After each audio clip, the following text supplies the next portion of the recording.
Assalamu alaikum. Assalamu alaikum. It's the afternoon. I hope you've had your lunch.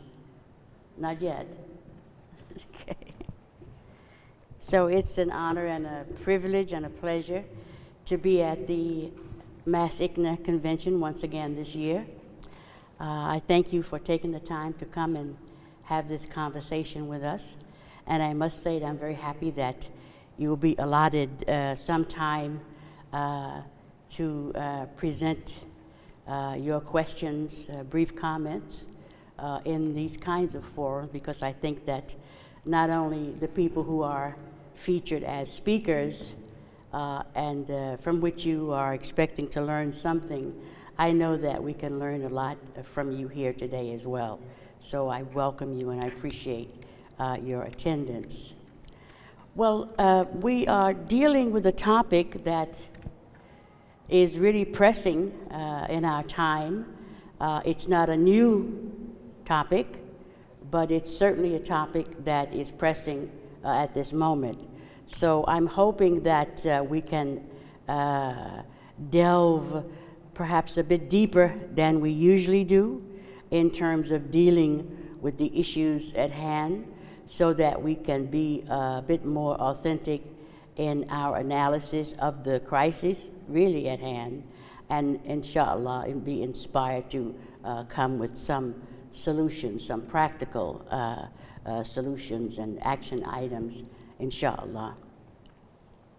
Now we all know that Islam actually advocates very strongly for inclusion, diversity, and respect of others. And we also know that because in many instances, as we do come from very different backgrounds, many of us, and that is also part of the beauty of Islam, this what I call the flower garden, and we are like the bees in that garden, and I love the diversity in our ummah. In that context, we also have to be mindful that when we interact with each other, that we are in a position to learn from each other, and we are not always in a position to be teaching, so that requires some humility on our part to know that there is something that we can learn from each other and be open to those possibilities, inshallah. We also have to make the point, I think, early on, that part of the crisis that we're facing, continue to face, because it's a very old issue that continues to rear its head again and again, I think precisely because we have not been able to deal with it effectively. And that is to speak about placing Islamic principles over cultural practices. And that is not to say that there is no respect for cultural practices, but those practices should not clash with Islamic principles. In fact, Islamic principles should inform all of our actions. So the question becomes, how do we do that? I'll use my own example, for instance, as an African American woman who came to Islam as a young adult in the early 70s. And Islam for me was an incredible liberation. And when I entered Islam, I immediately embraced this concept of ummah in the community. And I continue to hold that in high esteem, so that when I go into our community and talk and interact on any level, I never feel as if I am a stranger.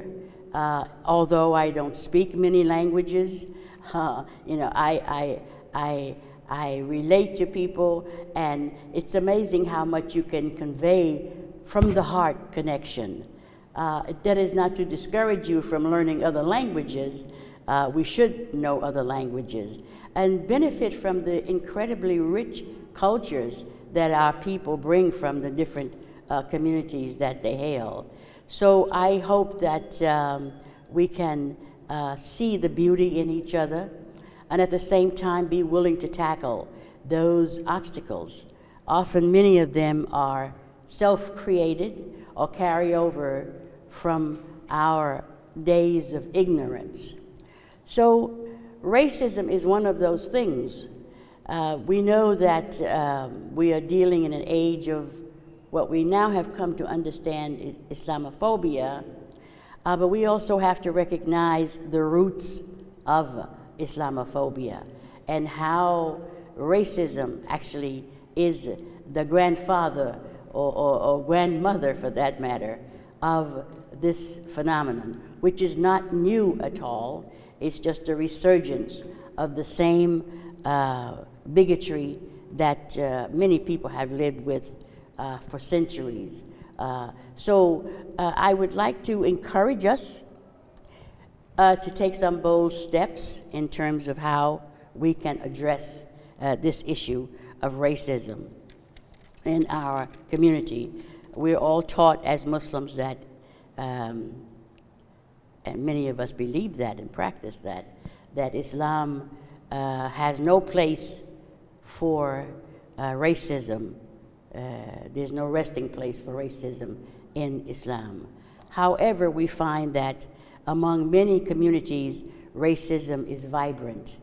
And I would also say that even those of us who think that we are not part of that problem, that often we, because of our cultural upbringing and our backgrounds from which we've come, we participate in that unconsciously on many levels. So how do we get out of that? You know, how do we recognize how we are being complicit in those very things that we profess as Muslims are not a part of our tradition? And I do think that knowing our religion, and in addition to knowing that, but being willing to internalize the teachings and then practice those teachings, we can eliminate all facets of not only racism, but all injustice in the world. And I do believe that Muslims have a special responsibility to bring about an environment, a peaceful, holistic environment for people to live in harmony, to be willing to address issues that are obnoxious and objectionable to our basic Islamic principles, and at the same time be willing to, I think that's probably starting with our own families and our own children and our own backgrounds is where we need to start, because children are not raised as bigots, they're not born as bigots or racists, they are taught this. So again, the family unit becomes really critical and key in eradicating this problem. Now, when we have structural racism, right, that becomes another issue. I mean, the governments that are actively promoting racism and racist tenets globally, really, or turning a blind eye to those practices become a problem as well. So how do we engage governmental structures? I think part of it, probably the starting point, is to become aware of what are they actually? What does it look like? You know, how are we complicit in these practices that devalue other human beings, and specifically disenfranchised people or people of color or African diasporic people and others. So I know that these are very hard issues for us to tackle because we feel that this has nothing to do with us for the most part, and that it's someone else who is perpetrating this kind of injustice. But when we participate in that injustice as a global community, then we have to find ways to rectify those missteps. And I do believe, I'm convinced that Islam provides a remedy for that. But in order to access the remedy, we have to know what the remedy is and then be willing to adjust our actions accordingly. I know that much of what we have to do, much of the work that we have to do involves how our children are taught.